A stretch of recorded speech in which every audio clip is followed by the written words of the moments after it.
tu Biblia en Éxodo, capítulo 2. La verdad es que para mí es una gran alegría el poder compartir con ustedes, estar por acá y verles. Y sí, como dice el pastor Jaime, estamos en el libro de Éxodo en Semilla, México. El día de hoy estamos viendo Éxodo capítulo 19. El pastor Ibert está enseñando Éxodo 19. Así es que, un poco regresando hacia atrás, hoy vamos a ver Éxodo capítulo 2, versículo 11 al capítulo 3, versículo 10, continuando en lo que se quedaron la semana pasada, si no me equivoco. Éxodo capítulo 2, cuando pasamos por aquí denominé esta conferencia Fracaso y Llamado. Y es que eso es lo que vemos una primera parte con Moisés haciendo las cosas en sus fuerzas y llegando hasta el fracaso. Pero después veremos en una segunda parte de este mensaje el llamado que Dios hace a Moisés y cómo Dios interviene, y cuando todo se trata de Dios, entonces Dios llama a hombres fracasados que reconocen su fracaso para ser usados por Él, para que Él sea el que se vea glorioso y no el hombre. Comenzamos aquí en Éxodo capítulo 2 en el versículo 11. Dice así: en aquellos días sucedió que, crecido ya Moisés, salió a sus hermanos y los vio en sus duras tareas, y observó a un egipcio que golpeaba a uno de los hebreos, sus hermanos. Entonces miró a todas partes, y viendo que no parecía nadie, mató al egipcio y lo escondió en la arena. Al día siguiente salió y vio a dos hebreos que reñían. Entonces dijo al que maltrataba al otro: ¿por qué golpeas a tu prójimo? Y él respondió: ¿quién te ha puesto a ti por príncipe y juez sobre nosotros? ¿Piensas matarme como mataste al egipcio? Entonces Moisés tuvo miedo y dijo: ciertamente esto ha sido descubierto. Oyendo Faraón acerca de este hecho, procuró matar a Moisés. Pero Moisés huyó de delante de Faraón y habitó en la tierra de Madián.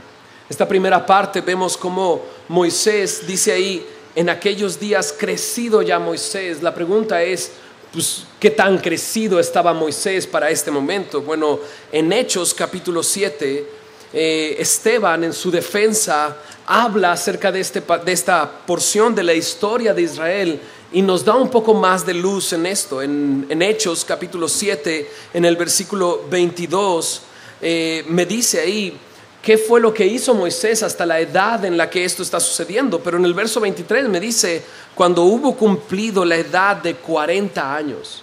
Moisés ahora tiene 40 años. ¿Y qué ha sucedido en su vida durante esos primeros 40 años? Pues en el verso 22 de Hechos 7 me dice: fue enseñado Moisés en toda la sabiduría de los egipcios, y era poderoso en sus palabras y obras. Moisés había crecido como el hijo de la hija de Faraón, ¿recuerdas? Al principio del libro de Éxodo vemos cómo el pueblo está en servidumbre, en esclavitud en Egipto, y Dios en su misericordia, en su providencia, provee de un Salvador, provee a través de Moisés, de ese niño que Dios protege y cuida, y entonces cae en manos de la hija de Faraón, la cual lo cría como si fuera su hijo. Es más, ella es la que le pone por nombre Moisés. Moisés significa sacado del agua. Lo sacó del agua y entonces le pone Moisés, y entonces lo empieza a criar como uno de sus hijos. Y me dice ahí en el verso 22 de Hechos 7 que fue enseñado en toda la sabiduría de los egipcios. O sea, se sabe que los egipcios eran muy avanzados en ciertas ciencias, y Moisés había estudiado en todas estas cosas. Pero no solamente eso, dice que era poderoso en palabras, era bueno para hablar. Y no solamente eso, dice, y en obras. Como veremos más adelante, creo definitivamente que Moisés era un hombre fuerte, un hombre robusto, un hombre poderoso. Y dice ahí en el verso 23 de Hechos 7 que cuando cumplió la edad de 40 años, le vino al corazón el visitar a sus hermanos, los hijos de Israel. Y empiezas a tener el cuadro de este hombre. Este hombre está siendo guiado por su corazón. La palabra de Dios me dice que el corazón es engañoso. ¿Quién puede entender el corazón? Cuando soy guiado por mi corazón, generalmente seré guiado por mis fuerzas. Y ahora Moisés está siendo guiado por sus fuerzas, por su carne. Dice que le vino al corazón el visitar a sus hermanos. Interesante, Moisés sabía que era hebreo. Y Moisés sabía que sus hermanos estaban en esa esclavitud. Y dice ahí en el verso 24, al ver a uno que era maltratado, lo defendió, e hiriendo al egipcio, vengó al oprimido. En Hechos capítulo 2 nos dimos cuenta que Moisés, al ver a este hombre, este capataz, este egipcio, golpeando a su hermano hebreo, intervino al ver que no había nadie alrededor, y dice ahí que lo mató. La palabra golpear ahí en Éxodo capítulo 2 me habla de un golpe certero, de un solo golpe. Y dice que el egipcio golpeaba, esa misma palabra, golpeaba al hebreo, y cuando llegó Moisés lo golpeó, pero su golpe fue tan certero que lo mató y lo escondió entre la arena. Moisés, como vamos a ir viendo, no le gusta la injusticia. Cuando ve esta injusticia que está sufriendo su hermano, interviene inmediatamente. Y dice en el versículo 25, el verso 24 dice, lo defendió, lo hirió y vengó al oprimido. En el verso 25 dice, él pensaba que sus hermanos comprendían que Dios les daría libertad por mano suya, mas ellos no lo habían entendido así. Moisés estaba en una situación privilegiada, y para ser hebreo estaba en una situación muy privilegiada. Había crecido en el palacio, conocía la sabiduría de los egipcios, y de repente ve a su pueblo oprimido. Y el primer paso que da es matar a un hombre. Moisés está yendo por la ruta equivocada. Imagínate cuántos hombres tenía que matar para poder sacar a su pueblo de la esclavitud. Pero el pensamiento de Moisés era este. Él pensaba que sus hermanos comprendían que Dios les daría libertad por mano suya. Era como si Moisés dijera, ¿a quién más va a usar Dios? Yo estoy en la posición privilegiada, yo he crecido con los egipcios, conozco su ciencia, y Señor, pues nada más fíjate, aquí estoy, yo soy el indicado, ¿no? Moisés está pensando que sus hermanos lo ven como el indicado. Pero dice ahí en el final del verso 25 que ellos no lo habían entendido así. En el verso 26 dice que al día siguiente se presentó a unos de ellos que reñían. Ahora había 2 hebreos riñendo, ¿no? Peleando. Al principio, algunos comentaristas dicen, Moisés era un hombre muy nacionalista. Ve que atacan a uno de su nación y lo defiende. Pero ahora son 2 hebreos peleando entre sí. En el verso 26 dice que reñían y él les ponía en paz, diciéndoles, varones hermanos sois, ¿por qué os maltratáis el uno al otro? Y entonces el que maltrataba a su prójimo, dice, le rechazó diciendo, ¿quién te ha puesto a ti por gobernante y juez sobre nosotros? ¿Quieres tú matarme como mataste ayer al egipcio? Interesante. Porque Moisés cuando mató al egipcio, dice en Éxodo, que volteó alrededor y como no le parecía a nadie, no había nadie alrededor, mató al egipcio y lo escondió en la arena. Nadie se supone que se enteró. Bueno, sí, excepto uno. ¿Quién? Al que estaba siendo golpeado. Bueno, al parecer el que estaba siendo golpeado lo delató, abrió el pico, ¿no? Y ahora está defendiendo a uno de sus hermanos de otro hermano, y la pregunta es, ¿me quieres matar como mataste al egipcio? ¿Quién te ha puesto a ti por gobernante? ¿Quién te ha puesto a ti por juez? La semana pasada en Semilla México di Éxodo capítulo 18 y vimos allá cómo Moisés se sentaba todo el día desde la mañana hasta la tarde a juzgar los asuntos entre sus hermanos. Y es increíble, aquí en este lugar, en este momento, él preguntan los hermanos, ¿quién te puso a ti por juez? En Éxodo 18 lo veremos como juez y todos los demás viniendo a él, trayendo sus asuntos a él, ¿no? Pero aquí la pregunta es, ¿quién te puso por juez? ¿Me quieres matar como mataste tú al egipcio? Y entonces dice en el verso 29, al oír esta palabra Moisés huyó y vivió como extranjero en tierra de Madián. Moisés ha tomado los asuntos en sus manos y ha querido hacerlo a su manera y todo le está saliendo ahora mal. Es increíble porque lo que le molestaba a Moisés era la injusticia. Al ver a su hermano siendo golpeado por el egipcio, interviene. Al ver a los 2 hermanos peleando, él interviene. Está peleando por una causa que al parecer pareciera justa, ¿no? Está haciendo algo, pero lo está haciendo en sus fuerzas. Y ahora está huyendo. En Éxodo capítulo 2, en el versículo 15, dice que oyendo Faraón acerca de este hecho, que Moisés había matado a un egipcio, procuró matar a Moisés. Y de repente, pues no es su abuelo, o sea, el Faraón, ¿no? Moisés era el hijo de la hija de Faraón, por lo tanto, este Faraón es el abuelo de Moisés. ¿Cómo que lo quiere matar? Pues es que claro, para Faraón esto representaba un gran peligro. Que un hebreo matara a un egipcio, y sobre todo ese hebreo que le había dado cobijo en su casa y que había crecido como su familia, matando a un egipcio, esto podía provocarle un gran problema, podía provocarle un levantamiento, y era peligroso para él. Y entonces el faraón procura matar a Moisés, y Moisés huye, y dice ahí que habita en la tierra de Madián. Moisés interviene. Moisés trata, con buenas intenciones, trata de solucionar problemas y conflictos, y lo único que gana es odio, lo único que gana es rechazo. Ahora va huyendo, y lo que procuran hacer con él es matarlo. Pero veamos lo que dice en el versículo 16. Estando sentado junto al pozo, ahora en tierra de Madián, 7 hijas que tenía el sacerdote de Madián vinieron a sacar agua para llenar las pilas y dar de beber a las ovejas de su padre. Mas los pastores vinieron y las echaron de allí. Veamos cómo reacciona otra vez Moisés, porque esto es una injusticia. Hay 7 mujeres que traen las ovejas de su padre, y al llegar al pozo, los pastores empiezan a correrlas. Bueno, mira a Moisés. Entonces Moisés se levantó y las defendió y dio de beber a las ovejas.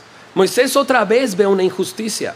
Ahora es interesante porque la última vez que intervino frente a una injusticia, lo que ganó fue odio y rechazo. Pero Moisés una vez más interviene. Y sin duda no era un solo pastor, sino varios pastores. Y lo veo a Moisés peleando con ellos y defendiendo a las mujeres. Era un hombre fuerte, un hombre robusto. Y dice ahí que las defendió. Y no solamente las defendió, sino que entonces sacó agua del pozo y le dio de beber a las ovejas. Un hombre fuerte. En el verso 28 dice que volviendo ellas a Reuel su padre, él les dijo: ¿por qué habéis venido hoy tan pronto? Resulta que regresaron a casa temprano, ¿no? Ellas respondieron: un varón, ¿qué dice ahí? Egipcio. Un varón egipcio nos defendió de mano de los pastores, y también nos sacó el agua y dio de beber a las ovejas. Es interesante, Moisés en toda su fisionomía parecía un egipcio. Había crecido durante 40 años, había sido instruido en las enseñanzas de los egipcios. Y muy probablemente al defender a estas mujeres habló en egipcio, ¿no? Y las defendió de esa manera. Por lo tanto, para ellas este hombre es un varón egipcio. Y dice que le dice a su padre: nos defendió, nos sacó agua, por eso estamos temprano aquí. Y me encanta Reuel o Jetro, dice en el verso 1, en el verso 20. Y dijo a sus hijas: ¿dónde está? Porque habéis dejado a ese hombre, llamadle para que coma. Qué malagradecido, me ha invitado a casa, ¿no? Para que comiera, le damos de comer algo, lo recibimos o algo, ¿no? Y dice que Moisés convino en morar con aquel varón, y él dio su hija Séfora por mujer a Moisés. Y ella le dio a luz un hijo, y él le puso por nombre Gersón, porque dijo: forastero soy en tierra ajena. Eso es interesante. En la primera ocasión que interviene frente a una injusticia, gana odio y rechazo. Pero en la segunda ocasión en que interviene al ver una injusticia, ¿qué es lo que gana? Lo que gana es un hogar. Ahora va a vivir en casa de Reuel. Y no nada más gana un hogar, sino gana una familia. Porque le da a Séfora por esposa, y ahora hasta un hijo tiene Gersón. De repente a simple vista pareciera que Moisés ahora sí le va bien, ahora sí le está yendo bien. En la primera ocasión le fue mal, pero en esta ocasión le fue bien. Lo interesante es que creo totalmente que aun cuando al parecer le va bien, su corazón está mal. Mira lo que dice ahí en el verso 22. Que Séfora le dio un hijo y le puso por nombre Gersón. Ahora es interesante, los nombres en el Antiguo Testamento siempre tienen un significado, por eso una y otra vez aparece el nombre y luego dice, ¿por qué esto? ¿No? Y aquí lo dice, Gersón, ¿por qué? Porque dijo, forastero soy en tierra ajena. Así es que Gersón significa forastero, eso es lo que significa, forastero. Ahora, no es el forastero o el peregrino o extranjero que Abraham, que se expresa acerca de Abraham. Dios le dio una promesa a Abraham y le dijo que le iba a dar una tierra, ¿no? La tierra prometida por Dios, tierra que fluye leche y miel. Y Abraham creyó esto y vivió como extranjero y peregrino, pensando y caminando hacia allá como un extranjero y peregrino. Pero aquí Moisés no está diciendo Gersón de esta manera, porque Moisés no ha tenido un encuentro con Dios. Y creo que cuando dice forastero es, ya tengo un hogar, ya tengo una familia, pero no soy de aquí, soy forastero en esta tierra. Creo que revela mucho el corazón de este hombre. ¿Te imaginas a Reuel, a Jetro, su suegro, ¿no? De repente nace su hijo y dice, wow, Moisés, pues ya tienes un hijo, Séfora es su hijo, es su nieto, y carga al nieto Jetro, ¿no? Y le dice, Moisés, ¿cómo le pusiste? Gersón. Gersón, ay, Gersón, forastero. ¿Pero qué no tienes una casa? ¿Qué no tienes un hogar? ¿Qué no tienes una familia? ¿Cómo le pusiste forastero? Ay, Moisés, y voltea a ver, ay, forasterito, forasterito. ¿Cómo te puso tu papá de este no? Sí, así yo me lo imagino. Tengo una imaginación así. Creo que revela el corazón de Moisés. Moisés en este momento se siente forastero, se siente aparte, se siente que no está en su lugar. Es interesante porque Moisés aún no tiene un encuentro con Dios. Por lo tanto, forastero no significa que él está esperando una promesa, sino que él se siente frustrado. Sus papás, seguro, Moisés sabía y le habían hablado del Dios de Israel. Porque en Hebreos capítulo 11 me dice que por la fe sus papás lo cuidaron, lo escondieron, viéndolo un niño hermoso y yendo en contra del decreto de Faraón. Así es que sus papás tenían fe, pero Moisés aún no tenía fe. Moisés aún no tenía un encuentro con Dios. Así es que era el Dios de sus padres. Para él era solamente una tradición. Y no sé cómo te ha ido en tu vida. Yo no te conozco, la verdad. Conozco a algunos de ustedes. Algunos los conozco, pero no conozco sus vidas, ¿no? Pero a lo mejor te ha ido mal o te ha ido bien, tomando tus decisiones. Pero a lo mejor incluso cuando la gente te ve que tienes éxito en tu corazón, te sientes fracasado y te sientes mal. Bueno, es que así es. Moisés se dirige a donde todo hombre sin Dios se dirige, al fracaso. El hombre sin Dios se dirige hacia el fracaso. Un comentarista dice así en este momento: Moisés había enterrado las ambiciones que lo habían motivado antes. Había llegado al fin de sus fuerzas. Había aceptado el anonimato y la oscuridad propia del fracaso. Moisés había fracasado. Moisés, siendo el hijo de la hija de Faraón, ahora está en Madián con un hijo que todo el tiempo le recuerda: soy un forastero en esta tierra. El comentarista también dice así: cualquier esfuerzo humano, por muy bien intencionado, comprometido e influyente que sea, acaba en fracaso. Es increíble. Moisés salió a ver a sus hermanos y ahora está en Madián, en el desierto, con un hijo y con su corazón podrido. Así es. Cuando el hombre vive sin Dios, hacia donde se dirige es hacia el fracaso. Pero mira, toda esta primera parte se trata de Moisés. Pero a partir del verso 23, todo se trata acerca de Dios. Mira lo que dice en el verso 23. Aconteció que después de muchos días murió el rey de Egipto, y los hijos de Israel gemían a causa de la servidumbre y clamaron, y subió a Dios el clamor de ellos con motivo de su servidumbre. Y oyó Dios el gemido de ellos, y se acordó, ¿quién? Dios, de su pacto con Abraham, Isaac y Jacob. Y miró, ¿quién? Dios, a los hijos de Israel, y los reconoció, ¿quién? Dios. Ahora está listo Dios para intervenir. Esto es increíble. Mira, los versos 23 al 25 me recuerdan de nuevo la historia de donde veníamos.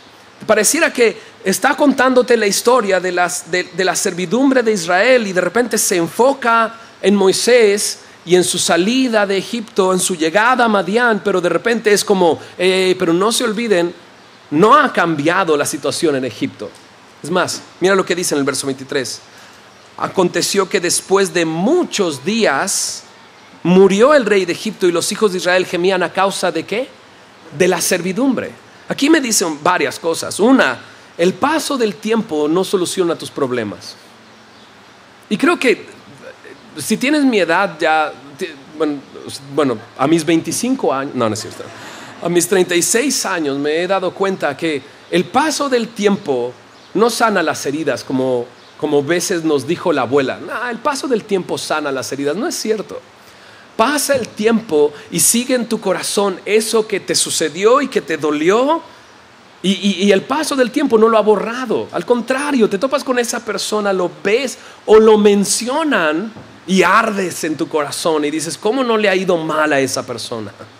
En realidad el paso del tiempo no soluciona los problemas. Es más, incluso dice ahí, aconteció que después de muchos días murió el rey de Egipto, y ahora había otro rey, pero la situación seguía igual. Y estos versos 23 al 25 me recuerdan mucho la situación que vivimos el día de hoy en México, en nuestro país, y cómo estamos el día de hoy viviendo, y cómo se han puesto cada vez peor las cosas, y cómo muchas promesas se nos han hecho, ¿no? De repente viene el 2012, el mundo se acaba no es cierto, no estoy hablando de eso. El 2012 hay elecciones. Bueno, también el mundo se acaba porque hay elecciones, pero bueno, en el 2012 hay elecciones. Y mucha gente te va a decir, un cambio de gobierno es lo que se necesita para que se solucionen las cosas. La verdad es que esta historia hace muchos años atrás cambió, el rey murió y ahora había otro rey y la situación no cambió. ¿El paso del tiempo va a solucionar las cosas? No. ¿Sabes qué es lo que va a solucionar las cosas? Una intervención de Dios en nuestra sociedad, en nuestro corazón, en nosotros. Eso es lo que puede transformar nuestras ciudades, nuestra sociedad, nuestra familia. Una intervención, nuestro corazón puede ser cambiado y transformado por una intervención de Dios. ¿Qué es lo que sucede? Mira lo que dice en el verso 23.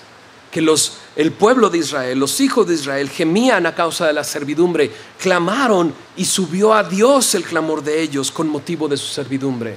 Qué increíble. Lo que tenemos que hacer no es dejar pasar el tiempo, no es un cambio de gobierno. Lo que necesitamos es orar a Dios, lo que necesitamos es clamar a Dios, y que nuestro clamor pueda subir a Dios a causa de la servidumbre en la que vivimos. Dice en el verso 24, y oyó, mira esto, oyó Dios el gemido de ellos, se acordó de su pacto con Abraham, Isaac y Jacob. Miró Dios a los hijos de Israel y los reconoció Dios. 4 cosas: Dios oyó, Dios se acordó, Dios miró, Dios los reconoció. ¿Te das cuenta que ahora todo está en las manos de Dios? Es Dios el que escucha. Qué increíble. Por más que sientas que Dios te ha abandonado, que tu corazón está tan quebrantado, tan roto, que sientes que Dios te ha abandonado, la Biblia me dice que Dios está cercano al que está quebrantado de su corazón. Dios está cerca, más cerca de lo que te imaginas. Dios escucha. Es que siento que Dios no me escucha. No, sí, Dios oye. No solamente eso, Dios se acuerda. Y no es que Dios se haya olvidado no, pero para que de una manera tú y yo podamos entender este pasaje, se pone una analogía de cómo Dios se acuerda, porque Dios no se olvida de las promesas. Pero para que tú y yo entendamos cómo ahora Dios interviene, nos dice, Dios se acordó del pacto con Abraham, Isaac y Jacob. ¿Cuál era el pacto con Abraham, Isaac y Jacob? Que Él los llevaría a la tierra prometida. Y ahora están esclavos, pero Dios se acuerda de sus promesas. Dios se acuerda de lo que ha dicho. Dios es fiel para cumplir sus promesas. Y me dice ahí que miró Dios. Es que Dios no ve mi situación. Estoy seguro que Dios sí ve, Dios mira. Y dice también ahí que Dios los reconoció. Qué increíble. Dios nos ha dado una promesa. En Jeremías 33:3 dice, clama a mí y yo te responderé. Eso es lo que Dios dice. Y cuando está en Jeremías 33:3 y dice esto, está en una situación de necesidad del pueblo. Estamos en una situación de necesidad. Vengamos, clamemos a Dios. Él oye, Él mira, Él conoce, Él reconoce. Y dice, lo reconoció Dios. En el versículo 8 del capítulo 3 dice, Dios, he descendido. Y sí, Dios quiere intervenir, pero ahora en una relación con Él. Ahora en esta situación Dios ahora está en control. ¿Cambiaron las cosas inmediatamente? No.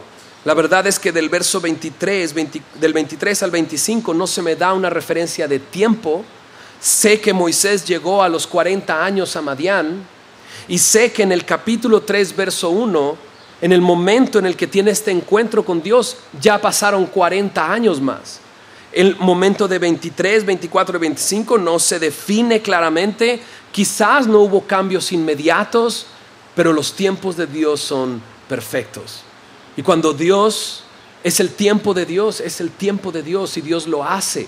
Y no hay mejor tiempo. A lo mejor yo pienso que Dios debería de intervenir ya en este momento, pero quizás para Dios no es el momento correcto. Dios todavía está esperando un poco más. ¿Por qué? Porque sus pensamientos son mucho más altos que tus pensamientos. Porque Él tiene un propósito que a lo mejor tú ni siquiera has considerado. Hasta este momento, Moisés está en Madián. Aquel que Dios había elegido para rescatar a su pueblo está así, con una familia, pero se siente exiliado, se siente forastero, se siente fracasado. ¿Qué es lo que va a hacer Dios? Mira lo que dice en el capítulo 3, versículo 1. Apacentando Moisés las ovejas de Jetro su suegro. Este hombre que era el hijo de la hija de Faraón, que sin duda bebía en las mejores copas que hubiera en el palacio, ¿no? Que había sido criado en la enseñanza de los egipcios, que era poderoso en palabras, poderoso en fuerza, en obra, ¿no? Ahora está apacentando ovejas. Y creo que está apacentando ovejas durante todo ese tiempo que ha estado en Madián. 40 años apacentando ovejas. Dime si no Dios quiere enseñarle algo. Dime si no Dios lo está preparando para algo. Los próximos 40 años, cuando Dios saque a su pueblo de Egipto para llevarlo a la tierra prometida, durante 40 años caminarán en el desierto. ¿Sabes qué es lo que va a hacer Moisés durante esos 40 años?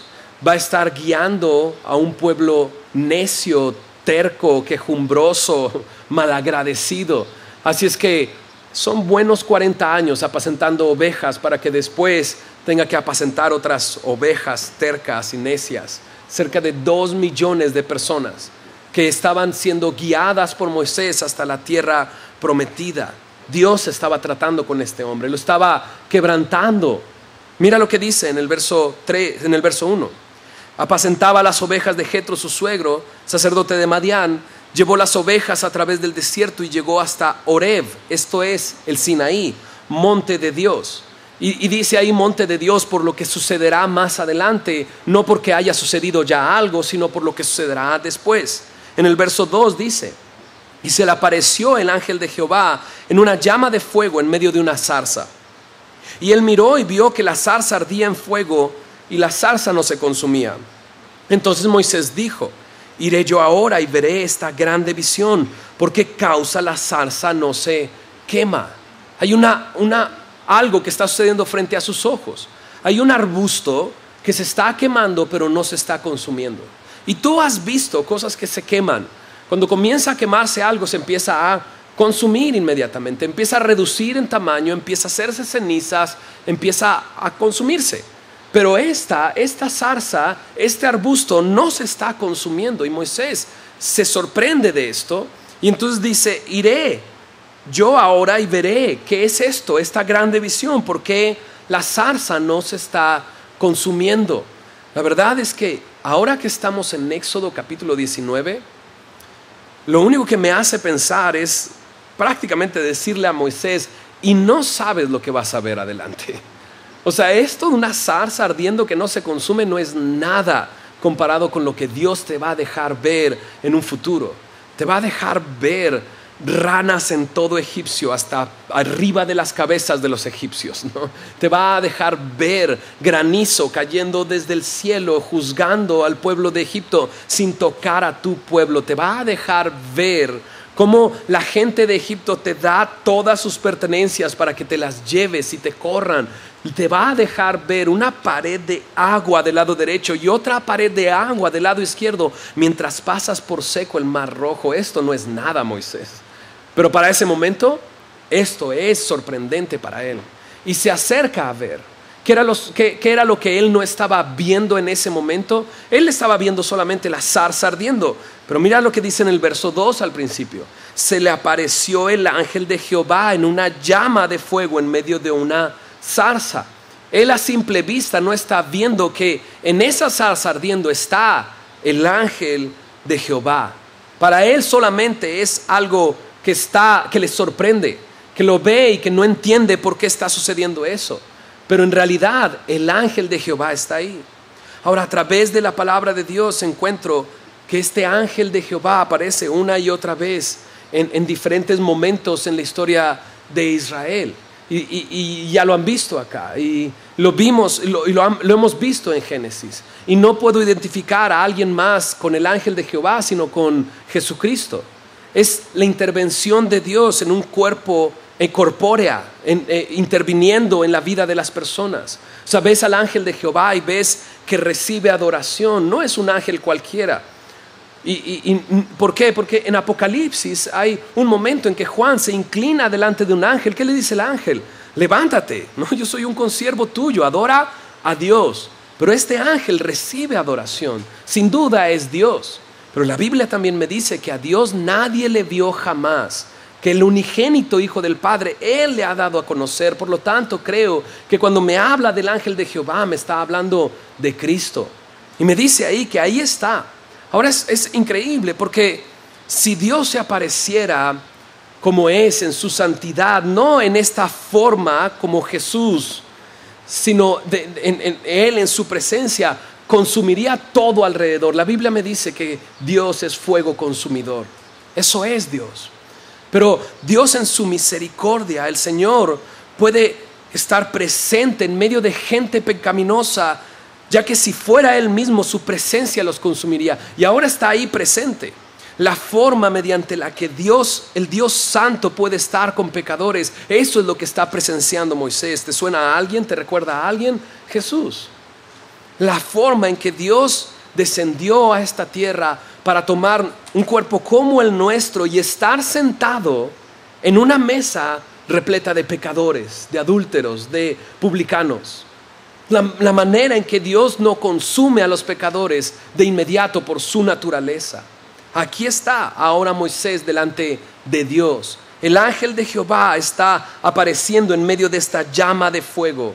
Y dice en el verso 4 que viendo Jehová que él iba a ver, lo llamó Dios de en medio de la zarza y dijo: Moisés, Moisés. Y él respondió: heme aquí. Moisés escucha su nombre: Moisés, Moisés. Y él dice: heme aquí. En este momento dice: aquí estoy. Más adelante lo verás diciendo: heme aquí, envíalo a él. Lo verás diciendo: yo no sé hablar, manda a alguien más, ¿no? No como Isaías, que dice: heme aquí, envíame a mí. Aquí solamente Moisés está diciendo: aquí estoy, ¿ok? Aquí estoy. Y entonces le dice esta voz en el verso 5: no te acerques. Quita tu calzado de tus pies, porque el lugar en que tú estás, tierra santa es. Qué extraña orden. No te acerques. Pues no que nosotros nos debemos de acercar a Dios, ¿no? Y de repente Dios le dice: no te acerques. Pero al mismo tiempo es extraño, porque luego le dice: quita tu calzado de tus pies. La razón de no acercarse está después de eso. Porque el lugar en que tú estás, tierra santa es. El lugar en el que tú estás, tierra santa es. Sí, la presencia de Dios es santidad, y santidad consume cualquier cosa de pecado delante de Él. Y le dice: no te acerques, no puedes acercarte como estás, en este momento no te acerques. Pero le dice, quita tu calzado. Entonces, la verdad, de repente trato de entender qué significa esto de quita el calzado, y le podemos buscar infinidad de analogías, quítate el calzado, pero creo que significa quítate el calzado. Eso es lo que significa, quítate los zapatos, ¿no? Y es interesante porque quitarte el calzado, al menos en nuestra cultura, cuando alguien llega a tu casa, ¿no?, y se quita los zapatos, ¿qué está planeando? Quedarse un rato. Ya cuando se quita los zapatos le dices, te traigo un café, galletitas, un cojín, ¿qué te traigo? ¿No? Y yo creo que aquí también representa esto. No te acerques, pero al mismo tiempo le está diciendo, no te vayas pronto, quítate el calzado. Pero también creo que de la manera más simple, ¿no?, es como tenemos que ver esto. Quítate el calzado. ¿Te imaginas a Moisés? ¿Para qué? ¿Por qué? ¿Cómo que quitarme el zapato? Yo estoy cómodo, ¿no? Y creo definitivamente que nomás está hablando de una simple obediencia. Quítate el calzado. Ok, sí, me lo quito. Una simple obediencia. Dios le dice, no te acerques, pero al mismo tiempo le está diciendo, quédate, no te vayas pronto. En esa cultura, quitarse el calzado en una situación como esta representa humildad. Humildad ante la persona con la que estás. Pero al mismo tiempo es esta lección de una simple obediencia. ¿Cómo puede ser? Es el Dios santo que desea estar con Moisés después de 40 años en el desierto. Después de que ha reconocido que es un fracaso. Cuando Moisés estaba haciendo todo con sus manos, terminó ahí. Pero ahora Dios ha permitido estos 40 años de entrenamiento y Dios le llama. ¿Y qué hace Moisés? Moisés obedece. Y entonces le dice así también en el verso 6, yo soy el Dios de tu padre, Dios de Abraham, Dios de Isaac y Dios de Jacob. Entonces Moisés cubrió su rostro porque tuvo miedo de mirar a Dios. De repente escucha esta voz y dice, yo soy el Dios de tu padre, el que tenía fe. Tú aún no me conoces, yo soy el Dios de tu padre. Y dice, el Dios de Abraham, de Isaac y de Jacob, soy el mismo, el Dios del pacto, el Dios que prometió llevarlos a la tierra prometida. ¿Y qué hace Moisés en ese momento? Cubrió su rostro. La primera imagen que tengo de cubrir su rostro es cubrirse con las manos, ¿no? Cuando yo pienso, se cubrió el rostro, me imagino cubrirse con sus manos. Mi hija tiene 3 años, Roberta, por ahí anda, y trae ahorita a esta edad, trae este rollo de que se tapa los ojos y dice, ontoy papá, y la estás viendo y ahí está, ¿no? Pero ontoy papá, ¿no? Y no me imagino a Moisés, la primera imagen que tenía era esa. Pero luego llevándolo y trasladando al lugar y a la vestimenta que traía Moisés, no creo que haya tapado su rostro con sus manos. Seguramente traía una capa con un gorro. Y seguramente lo que hizo fue taparse y tirarse al piso y esconderse. Es la reacción de todo hombre cuando tiene un encuentro con Dios. ¿Recuerdas a Pedro? Cuando estaba en la barca y que Jesús le dijo, ¿me permites enseñar desde tu barca? Y enseñó el Señor, y cuando terminó la enseñanza le dijo, boga mar adentro, echa las redes. Y que Pedro le dice, Señor, hemos estado intentándolo toda la noche, no hemos pescado nada, pero en tu nombre voy a echar la red. Y Pedro echa la red. ¿Recuerdas lo que sucede? La red se llena de peces, que es imposible subir la red a la barca. Le llama a otras barcas alrededor y les dicen, ayúdenos. Y cuando Pedro está jalando esos peces, se da cuenta delante de quién está. Y lo que hace es soltar las redes, postrarse delante de Jesús. ¿Y recuerdas lo que le dice? Le dice, apártate de mí, porque soy un hombre pecador. Así está Moisés. Cuando se da cuenta que está delante de la presencia de Dios, cubre su rostro, se tira al piso, está postrado ahora delante de él. Dice que tuvo miedo. Y no creo que haya solamente tenido miedo a lo desconocido, sino miedo frente a la santidad. Él es un pecador, es un fracasado, y ahora está frente a la presencia santa de Dios, diciéndole, quítate el calzado, no te acerques, pero quédate aquí. Y al mismo tiempo se revela a él y le dice, yo soy el Dios de tu padre. Y él lo que hace es esconderse. llenarse de miedo. Imagínate ese momento. Y imagínate ahora a Dios diciéndole esto. Mira lo que le dice. Le dice así en el verso 7. Bien he visto la aflicción de mi pueblo que está en Egipto, y he oído su clamor a causa de sus exactores, pues he conocido sus angustias, y he descendido para librarlos de las manos de los egipcios y sacarlos de aquella tierra a una tierra buena y ancha, a tierra que fluye leche y miel, a los lugares del cananeo, del eteo, del amorreo, del fereceo, del heveo y del jebuseo. El clamor pues de los hijos de Israel ha venido delante de mí, y también he visto la opresión con que los egipcios los oprimen. Dios está revelando a él y está revelando cómo él ha estado atento a su pueblo. Me imagino a Moisés dándole vueltas a todo durante esos 40 años. Pasaron 40 años, pero su corazón sigue mal. Y durante esos 40 años me lo imagino diciendo: ¿cómo maté a ese egipcio? Debí de haberlo denunciado. Debí de haber matado al hebreo también, para que no abriera la boca también. Me lo imagino dándole vueltas y vueltas y vueltas. Pero si yo era el hijo de la hija de Faraón, y me lo imagino reclamándole a Dios una y otra vez, diciéndole: Señor, pero ¿cómo vas a librar a tu pueblo? Ahí estaba yo y ahora estoy acá afuera. ¿Ahora de qué sirvo? Llega el momento en el que Moisés se siente inútil, se siente fracasado, y es ese el lugar donde Dios se presenta a él. Cuando uno reconoce su fracaso, entonces Dios interviene. Cuando a ti ya no te quedan fuerzas, entonces Él interviene. Cuando tú ya no puedes más, entonces Dios diciéndole: ok, ¿ya? De repente vamos por un mal camino, ¿no? Y pensamos y nos lavamos el coco diciendo: pues no creo que esté tan mal, porque si no ya Dios me hubiera detenido, ¿no? Pero llega el momento en el que Dios te permite hastiarte de tu propio camino para que te des cuenta y digas: ok. Y es cuando Dios quiere intervenir, y es cuando Dios quiere hablarte. Es en ese momento, en tu fracaso, en que Dios se quiere hacer presente, en el momento en el que Dios quiere decir: aquí estoy y te quiero sacar de la esclavitud en la que estás, y te quiero llevar a la vida que quiero darte, una vida abundante, una vida eterna, una vida conmigo. Te quiero sacar de ese lugar y llevarte al lugar que estoy preparando desde hace 2000 años para ti. Te quiero sacar de la esclavitud, quiero que seas libre. Y he visto, y he escuchado, y he oído, y he descendido, ¿sabías? La palabra de Dios me dice que el verbo se hizo carne y habitó entre nosotros. ¿Sabías que Dios ha descendido en forma humana para morir en la cruz del Calvario, para recibir el castigo de nuestra paz?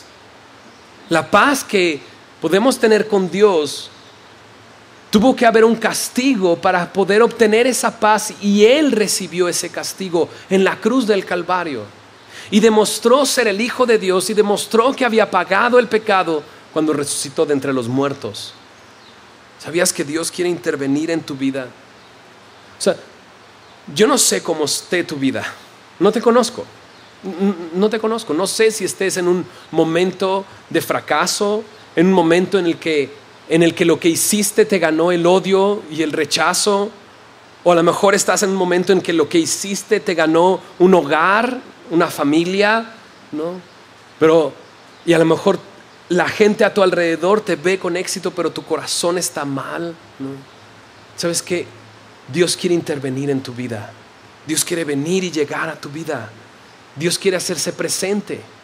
Y a lo mejor la zarza que Dios está usando, a lo mejor es tu amigo, o tu papá, o tu hijo, que de repente lo ves y dices: ¿qué le pasó? No entiendo qué es lo que está pasando con su vida. Ahora me viene y me pide permiso, ahora viene y pide perdón, ¿no? Ahora obedece.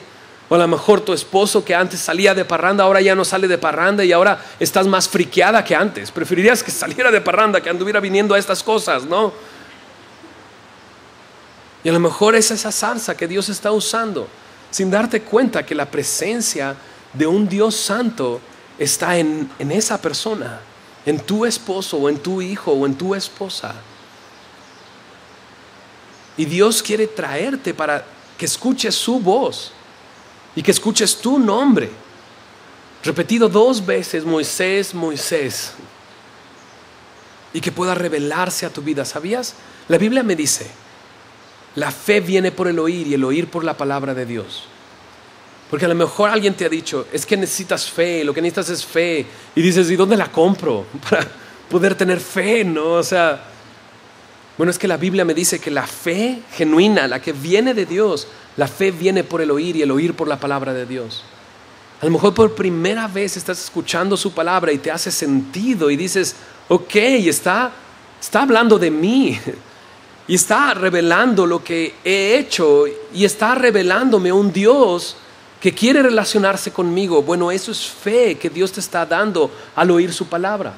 Es más, incluso para ser salvo, la Biblia me dice, por gracia soy salvo, por medio de la fe. Y esto no de vosotros, la fe no viene de ti, pues es un don de Dios. Dios el día de hoy quiere regalarte fe para que creas en Él, para que creas quién es Él y lo que quiere hacer en tu vida, para que creas que Jesús es el Hijo de Dios. Pero mira a Moisés. Le dice todo esto, le revela su plan y le dice en el verso 10. ¿Me ayudas a decir esa primera palabra? La decimos juntos. Dice así: ven, ven. O sea, la invitación de Dios después de revelarle su plan, le dice, ven. Ese es el llamado que Dios le está haciendo a Moisés. Ven. No le dice ve, le dice ven. Dice, ven por tanto ahora y te enviaré a Faraón para que saques de Egipto a mi pueblo, los hijos de Israel. Ven. Me encanta esto, ven. Es Jesús diciendo, ¿hay alguien que tenga sed? Todo aquel que tenga sed, venga a mí y beba. Y de su interior correrán ríos de agua viva. Es Jesús diciendo, si tú bebes de esa agua, volverás a tener sed. Pero si bebes del agua que yo te daré, no tendrás sed jamás. Es Jesús diciendo, aquel que esté cansado y trabajado, venga a mí y yo le haré descansar. Lleva mi yugo es fácil, ligera mi carga. Aprende de mí, que soy manso y humilde de corazón. Ven a mí. La invitación de Dios siempre es, ven. Es más, cuando le hace el llamado a sus discípulos, ¿qué es lo que le dice? Vengan a mí, sígueme y te haré un pescador de hombres. Pero la invitación es estar cerca de Él. Ven. La invitación el día de hoy, el llamado que Dios quiere hacerte es, ven, así como estás, fracasado como estás. O aunque la gente crea que tengas éxito, pero te sientes fracasado, ven a Él. La invitación es ven. Y lo increíble es que le dice, ven ahora y te enviaré a Faraón. Yo te voy a enviar a Faraón para que saques de Egipto a mi pueblo, los hijos de Israel. Ahora ya no va a ser en tus fuerzas, ahora es en mis fuerzas. Y es increíble cuántas cosas hemos querido hacer en nuestras fuerzas. Voy a arreglar mi matrimonio y en mis fuerzas, y ahí estoy intentando, pero no puedes. Y ya llevas buenos puntos y ahí vas sembrándole un poquito y de repente la riegas completamente porque es en tus fuerzas. Es Dios diciéndote, ¿sabes qué? Mejor dame tu matrimonio y yo lo voy a arreglar. Mejor dame tu vida y yo te la voy a arreglar. En tus manos vas hacia el fracaso, en mis manos vas a lograr lo que tú estabas queriendo, pero en mis fuerzas.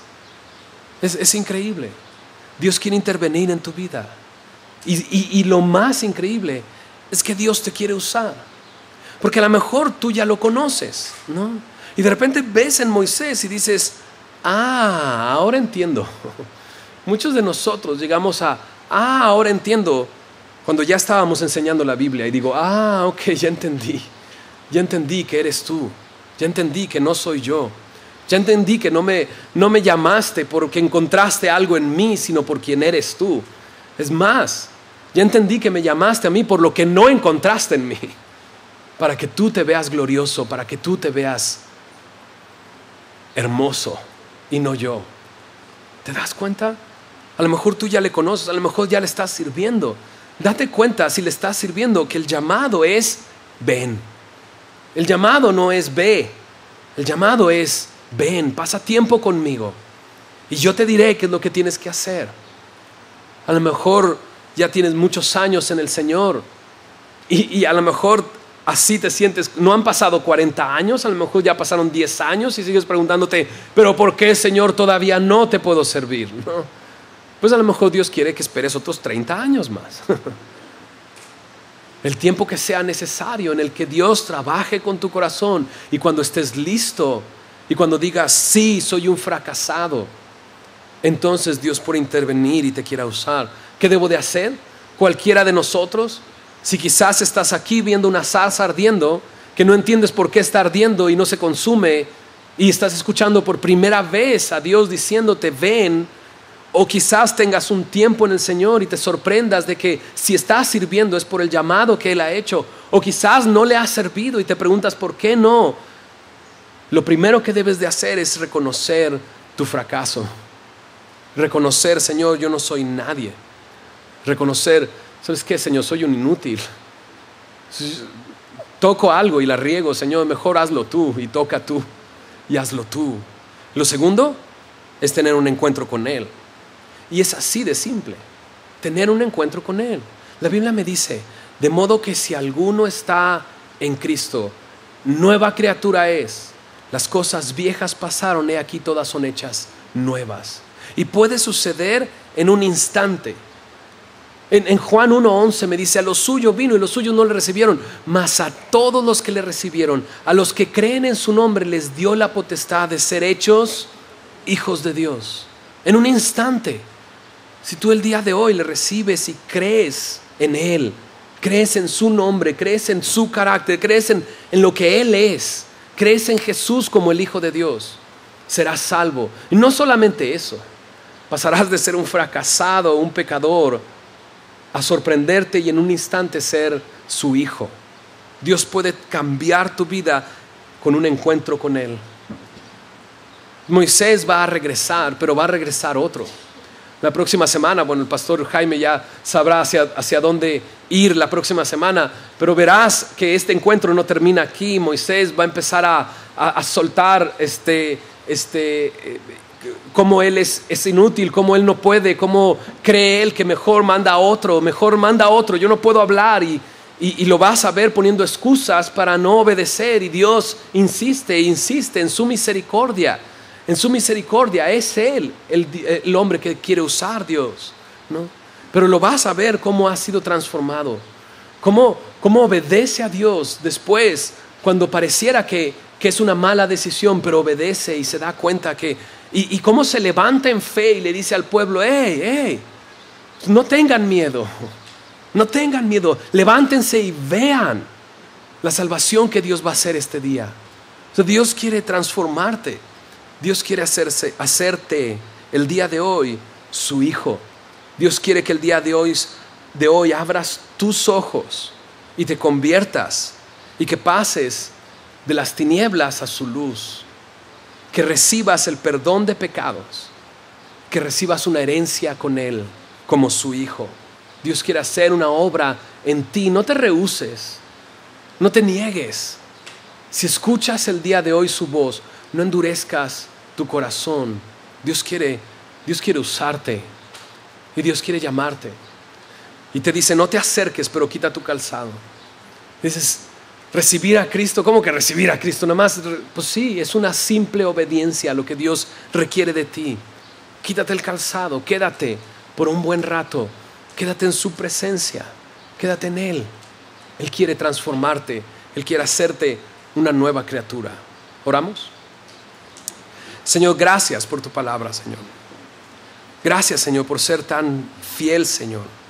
Y como a través de tu palabra vamos conociéndote más y conociendo a esas personas a las que tú llamas, Señor, que no son sabios según la carne, que no son poderosos según la carne, sino que lo vil, lo menospreciado has escogido tú, Señor.